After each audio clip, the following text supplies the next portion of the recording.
May nakarating sa akin. May nakarating sa akin, mga kababayan. Speaking of Bogris. Ito kanina pa yan si Bogris eh. So ito mga kababayan, kilala nyo naman si Bogris. Si Bogris po mga kababayan, yan po yung vlogger na mukhang lalaki. Si Bogris mga kababayan, ito na. Sa mga hindi nakakaalam, itong si Bogris mga kababayan, wanted pala to. Wanted pala itong si Bogris. Ito mga kababayan, hanapin ko lang. Actually, gusto ko na itong i-content noon pa man eh. Kaso nawalan ako ng gana mag-content dito. Pero ito na, mga kababayan, buksan na natin yung patunay. Patutuhanan na grabe pala itong si Bogris. Ito si Balita at Kaalaman. Kaibigan ko to. Pinsan ang tawag sa akin itong vlogger na nakadiscover nito. Mang Jose the Divine Healer. Ayan. Si Pinsan Vlogger. Si Balita at Kaalaman, ang tawag niya sa akin Pinsan. So, pareho naman kami Garcia. So, Pinsan na din ang tawag ko sa kanya. Ito si Pinsan, Balita at Kaalaman. Siya ang unang nakadiscover. Si Balita at Kaalaman mga kababayan. Si Pinsan. Ayan, kita nyo? Ayan, si Balita at Kaalaman. Ngayon, mga kababayan, na-discover ni Pinsan na Balita at Kaalaman, si Bogris. Mga kababayan. Si Bogris po, mga kababayan, sa mga hindi nakakaalam, siya po yan. Kita nyo, si Bogris. Yan, si Bogris. Mukhang lalaki. Diba? Sabi ni Mang Jose the Divine Healer, Ken, para hindi ka sa saniban ng kaluluwa ng mga Duterte, magmumog ka ng holy water. Bakit? Masama na ba ang mga pinagsasabi ko? Mang Jose the Divine Healer. Kasi sa boses lang sila lumalabas, no? Ay, tama nga naman. Siguro maghilamos muna ako ng holy water, no? Ay mga kababayan, sa mga hindi po nakakaalam, ayan po si Bogris. Dito po nakalagay mga kababayan, wanted, Jinky Miraflores Abilino Carpio. Ayan po, si Jinky Miraflores Abilino Carpio. Yan po ang totoong pangalan ni Bogris. Siya po si Bogris, mga kababayan. Taga Iloilo siya, pero sa Cavite po siya nakatira. So ngayon mga kababayan, nasa dyaryo na pala ang animal. Si Rongtorn, ayan. Nasa dyaryo pala ang animal, mga kababayan, scammer pala ang punyeta. So ngayon mga kababayan, eto pa ang isa. Eto nakalagay mga kababayan, meron pala siyang sabina, no? Sa kanyang in-scam, may kaso pala itong si Bogris.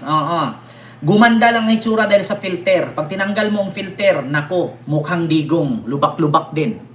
So ito mga kababayan, according sa post ni Balita at Kaalaman, kay Pinsan, Balita at Kaalaman. Vlogger din po yan si Balita at Kaalaman, mga kababayan. Si Balita at Kaalaman, minsan nakikita niyo yan na kakulab ni Mark Ramos, no, nila Boss Mike. Makikita niyo yan, si Balita at Kaalaman. Ito po siya, si Balita at Kaalaman, no? Baka kilala niyo po siya, i-subscribe niyo po yan. BBM Vlogger din. Yan po yung, si Balita at Kaalaman, yan po yung bumangga kay, si Tagabukid. Naalala niyo si Tagabukid? Na nag-fake news dun sa Ilocos na pumunta kay Chavit, nakipag-meet, tapos sabi niya kay Sandro Marcos na mga proyekto. Siya po yung pumunta doon mismo. Na sabi niya hindi na natapos na flood control. Siya po yung sumuplak. Si RJ, Resilicio, si RJ po. So ngayon mga kababayan, sabi dito ni Pinsan RJ, ang dali naman makuha ng details mo, Eloy Bogris. The Queen of Revelation. Kasi ito yung mga nag-revelation nga kay Jamagno. Na si Jamagno daw kabit, anak sa kabit, tapos nabuntisan ng kabit. Ganon. Ayaw ko sana magsampa ng cyber libel kasi ayaw kitang effortan. Kaso sobrang dali lang ng info mo. Nasa public document na pala. May warrant ka na pala. Tago-tago ka boy. Actually, ano po to mga kababayan? Bakla po itong si Bogris. So, ngayon mga kababayan, ito po yung patunay na meron na siyang warrant of arrest. Under the virtue of the, provision of the law, you are hereby required to appear before the unresigned prosecutor on 7 and 14 of August 2023 at 9:30 AM. No? Jinky Miraflor Abilino Carpio, Tristan Joshua Carpio. Ayan. Barangay o Zone 5, Barangay Concepcion, Duran, Iloilo City. So, mga kababayan, ito namang kasama niya ay Lantic, Carmona, Cavite. Oo. Actually, taga Iloilo sila, mga kababayan. Hindi pala siya taga Cavite, taga Iloilo. Yung complainant ay taga Cavite. Taga Cavite. Taga Lantic or Lanto, Carmona, Cavite. Hindi siya taga Cavite, yung complainant. Ngayon, ito siya ay taga Iloilo. Duran, Iloilo. Concepcion, Barangay Concepcion, Duran. Or Dutan ba? Duran. Iloilo City. Jinky Miraflor Abilino Carpio. Tristan Joshua Carpio. No? Meron na po siya Republic of the Philippines, Department of Justice, Office of the Provincial Prosecutor of Cavite, Satellite Office, Carmona, Cavite. Ang complainant ay taga Cavite. Mga kababayan. Kaya sa totoo lang, mga kababayan, may mga DDS na nanood sa atin. Oy, welcome sa inyong lahat mga DDS. Alam kong bubo kayo pero hindi kayo bungol. Yeah? So ngayon mga kababayan, panoorin natin, hanapin natin si Iloy. Asan ba yung bugris na yun na ang pangit ng animal? Mukha pa naman tong lalaki, mga kababayan, si Bugres. Punta tayo dito sa TikTok, no? Kahit papano, hanapin natin sa TikTok. Ito po, mga kababayan, Bugres Jam Magno.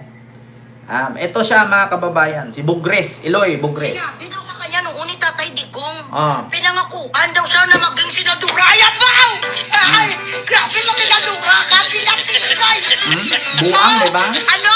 Senadora sa kanasabi ni Tatay Digong, ano si Tatay Digong pinagsisigay. Sinabi daw sa kanya noon ni Tatay Digong. Ayan siya si Bugres. Bugres. Katawagi ko sa pangutana nga na unsa di ay ka jam. It's what is a typical answer. Ayan ba? Ay, grabe mo senadora ka, pinagsisigay. Ano? Masenadura sa kanasabi ni Tatay Digong, ano si Tatay Digong bilang sa Eloy, hindi Pilipse. Ang ganong ability di puta, prosecutor, mayor, attorney. Alam ni Tatay Digong ang kapasidad sa isang tao bilang si Eloy. Sinabihan sa daw ni Tatay Digong nga maano ka. Senadura, ba? O dumapatay si Bugres. Hoy, kaplog, dyan maligno ang bilansing Iloy. Buraya ba? Ay! Alam niyo, para siyang si Arman eh. Buti pa si Arman, maintindihan mo kasi drama yon. Ito, hindi ito drama. Totoo talagang tanga eh. Bilansing Iloy ang pagkamanyak sa inyo di puta. Doon ang putaya bala may bateri. Nga kapag nabuhay ang bateri, kakuro-kuro. Ito, tanya ko, kantutin niyo ako, bigyan ko yung ayuda. Amo ka na nga klase sa pagkababae. So, wala ka dyan sa karapatan nga mambardagulan, mangbuli, manginsulto, mang mata-mata ng tao kasi ikaw bulok. Garok ang pagkatao mo. Baka gusto mo interviewin ko dito ang mga kumantot sa'yo. Sabi ko sa lang, sige 5,000. Sinabi daw sa kanya noon ni Tatay Digong, pinangakuan daw siya na maging senadora. Ayan ba? Ay, grabe mo kinagawa. Ayan o. Describe diarrhea. Pak. Describe yourself when you're having diarrhea. Babab. Siya po, mga kababayan, siya po si Bugres. Kung naalala ninyo yung nanay-nanay ni Tony Fowler na si Mary Ann Faustino Victory, siya po sumanib. Sumanib dyan yung kaluluwa ni Mary Ann Faustino Victory. Wala silang pinagkaiba. Bunganga, ugali, ang baho ng buga ng bunganga. Si Mary Ann Victory, ganon eh. Tignan nyo ha. Yung scammer na tulpo din yun, mga kababayan. Wala silang pinagkaiba. Ito, panoorin natin, mga kababayan. Mary Ann Victory. Ayan. Ito po ha, mga kababayan. Ito yan ha. Wait lang. Sabi niya gano'n, ay, problema mo sa bahay ganyan-ganyan, etc. So ako naman, yes po, ganyan. Walang problema, alam mo ako ang inay ng gantong lugar, tutulungan kita. Dito may bahay ako dyan, ganyan. Sabi ko, sige po.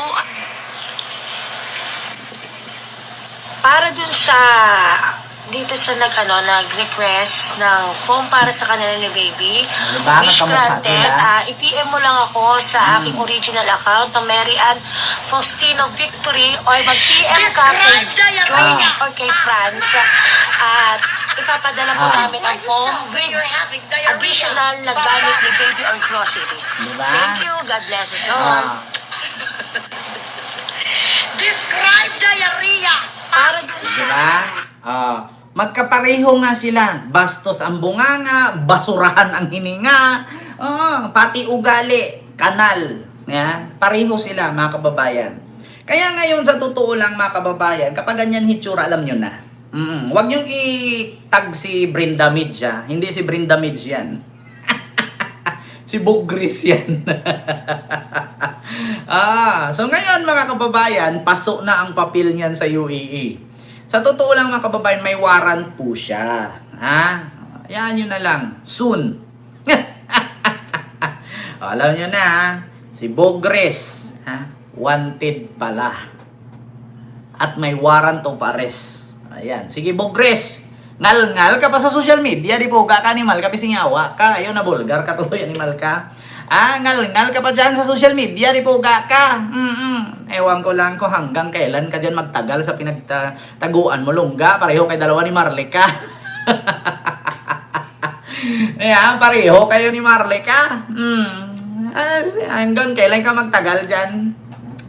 Ilang kutin pa ba dyan ang supsopo ni mo para matagal ka niya at masustintuhan ka? Diba? Bogres sa Bisaya means tae. Pag nahuli yan, tahimik yan. Bogres! Bahala ka sa buhay mo. Ayan, sabi ko nga sa inyo para kang si Norman Mangusin Ngal-ngal na ngal-ngal sa social media. Ayun, nung nalaman na siya pala yun, ayun, aristo. Kaya dapat pag may mga kaso, huwag kayong lumabas sa social media. Malalaman kayo Ayun, ma-aristo soon. Ma-aristo kayo dyan sa ginagawa ninyo. Tandaan niyo, yung social media, hindi yan husgado, hindi yan korte. Kahit anong reklamo mo dyan, anong paliwanag mo social media, hindi yan korte. Paliwanag mo at harapin mo yung warrant of arrest mo sa Cavite. Diba, mga kababayan? So yun lang po, yung ating reaction, mga kababayan, sa mga oras na ito. Magandang umaga, magandang gabi, magandang hapon, magandang tanghali sa inyong lahat, mga kababayan. So, mamaya, kita-kits po tayo. Ulit, mga kababayan, mamaya.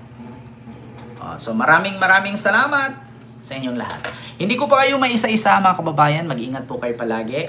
God bless. Thank you. Like po tayo, mga kababayan. Paabutin po natin ng 1,000 yung ating like. Like po tayo, mga kababayan. Baka nakalimutan nyo po mag-like. Oo. Ipantay po natin. Paabutin natin ng 1,000. Kulang na lang ng 30. Like. Baka nakalimutan nyo. Dala ka holy water. Mamaya. Mag-ingat kayo palagi. Mga kababayan, ayun, isa na lang yung ating like 1,000 na. So, may DDS, may sayad. Hindi lang may sayad yan, Ma'am Alice Tuazon. May mga kapansanan sa pag-iisip. So, maraming salamat, mga kababayan. Kita-kits tayo ulit mamaya.